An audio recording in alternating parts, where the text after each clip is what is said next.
নমস্কার বন্ধুরা, আমি মনোময় ভট্টাচার্য। যুব শক্তি যে কোনো দেশের প্রধান শক্তি এবং যে কোনো দেশের শিক্ষা এগিয়ে যাওয়া এবং তার যে সংস্কৃতি তাকে এগিয়ে নিয়ে যায় যুব শক্তি। কিন্তু দুঃখের সঙ্গে জানাই যে এই মুহূর্তে আমাদের এই যুব শক্তি কিন্তু মাদক আসক্ত হয়ে পড়ছে।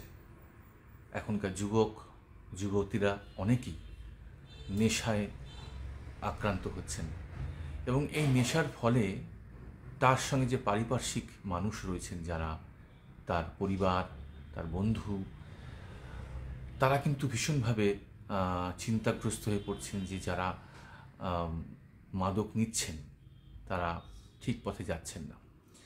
তাই আমার বিনীত অনুরোধ যুবশক্তির কাছে, যারা মাদক নিচ্ছেন, বিভিন্ন নেশাতে আসক্ত হয়ে পড়ছেন, প্লিজ এই মাদক গ্রহণ করা থেকে আপনারা বিরত হন এবং এই মাদক বিরোধী আন্দোলনে এগিয়ে এসছেন government of India, ministry of home affairs, narcotics control bureau NCB, Kolkata zonal unit. তাদের অক্লান্ত পরিশ্রমের দ্বারা প্রতিনিয়ত বিভিন্ন রকম সচেতনতামূলক কাজকর্ম চলছে। তাই আমি এই কাজকর্মের সাথে আছি এবং আমি সাধুবাদ জানাই। আমরা সবাই মিলে এগিয়ে আসি এবং এই মাদক আসক্ত মানুষদের কাছ থেকে তাদেরকে সরানোর চেষ্টা করি, যাতে তারা সুস্থ জীবনে ফিরে আসে।